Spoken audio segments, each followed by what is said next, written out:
Welcome to the channel, or welcome back to the channel. I promise I'm working on another intro. Yep, he approves. So you know what? I think we're just gonna stick with it. So elephant in the room, let's just get it out. I'm in my pajamas and I'm not changing because this is real life here, like literal real life.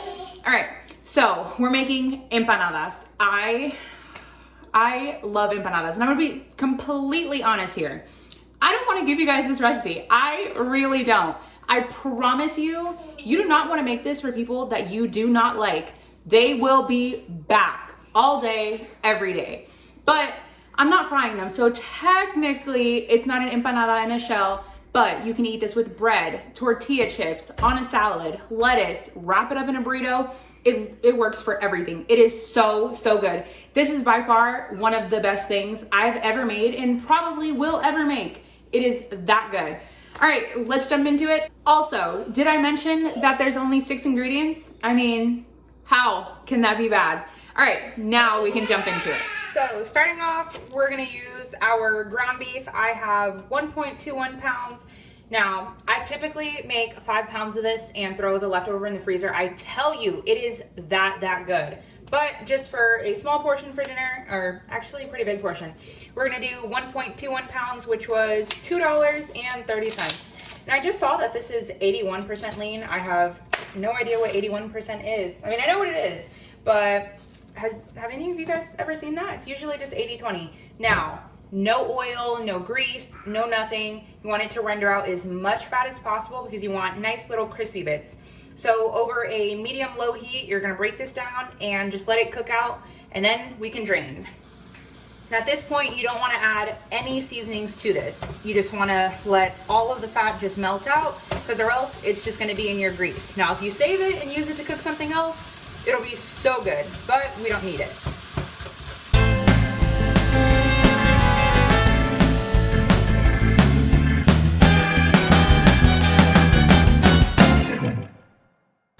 If you get to the point where your ground beef looks like it's just swimming in fat, go ahead and give that a drain and then throw it back on the heat and continue cooking it.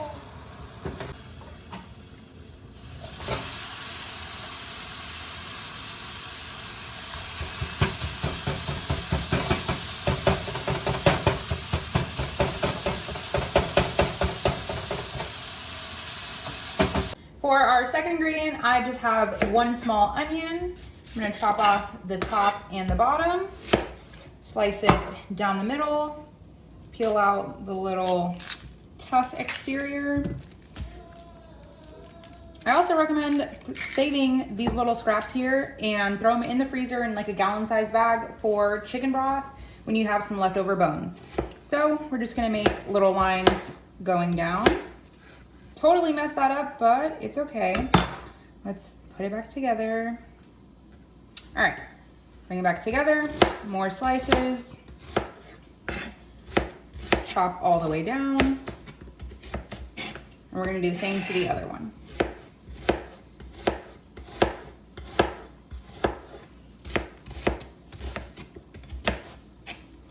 Now that our beef's fully cooked, we can go ahead and add about a half a tablespoon of some olive oil just to give it a little bit more moisture, and add in our chopped onion. I'm gonna give it a little mix.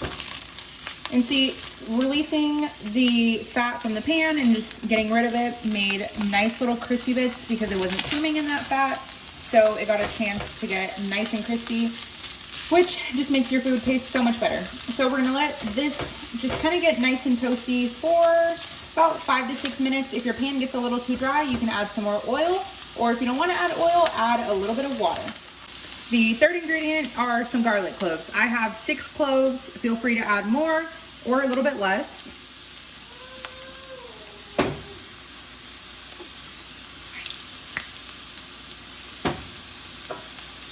Whoops, lost somebody.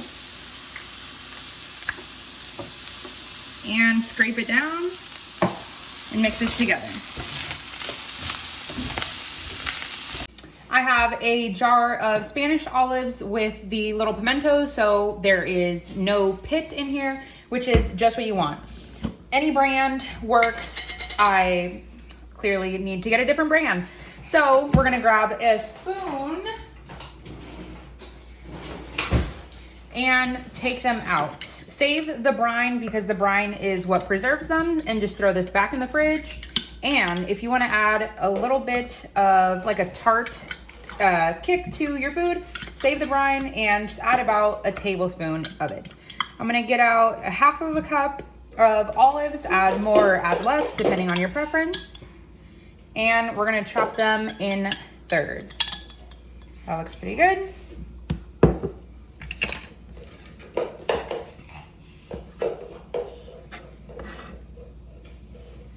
What? Oh, I should sue them. There's a pit. Okay. You know what?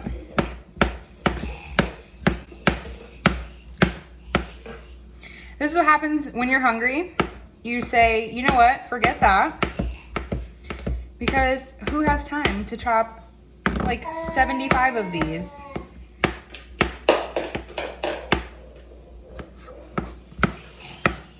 Okay, looks pretty good. Maybe some could be a little bit smaller.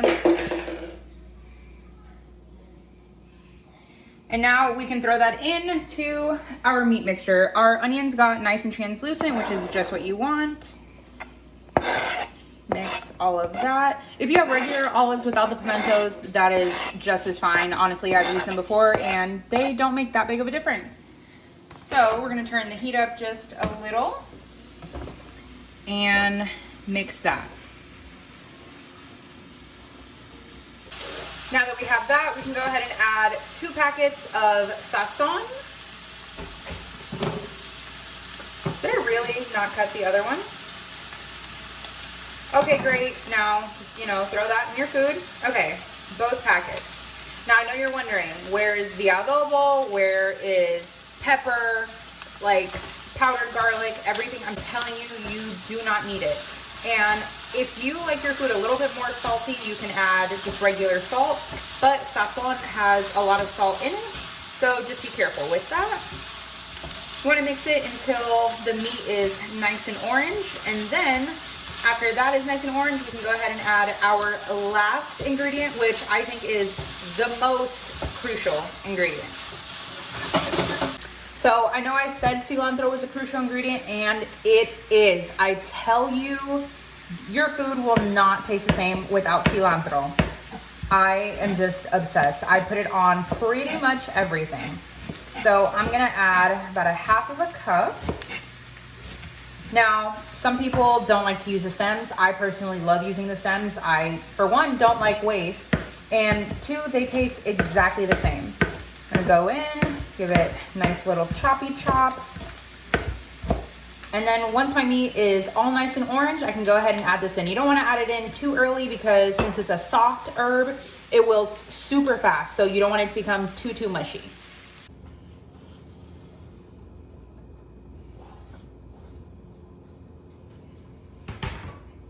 Fold that in.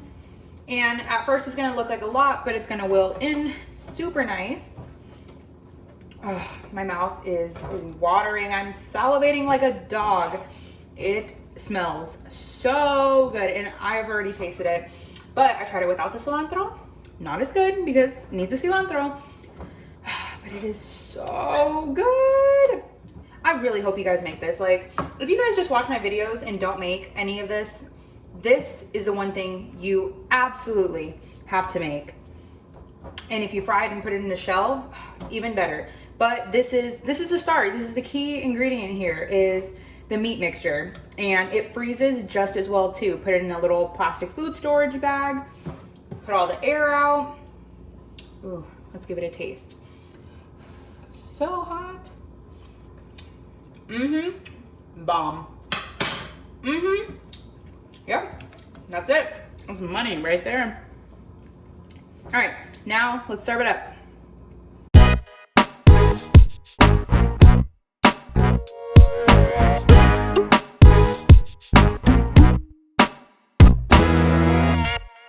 Before I close out this video, I wanted to make sure you guys are subscribed, like this video, leave a comment down below. Let me know, what do you guys want to see me make, try out, test, where you guys want me to shop at? Let me know.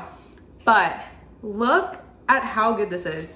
And I told you guys, you can eat it with chips, you can make nachos, a burrito, taco, eat this with scrambled eggs. I have sour cream and some salsa. This is so good. Also, I would love for you guys to know, can you guys see the time right there? It is 10:06 p.m. while I'm filming this. Dinner has to happen.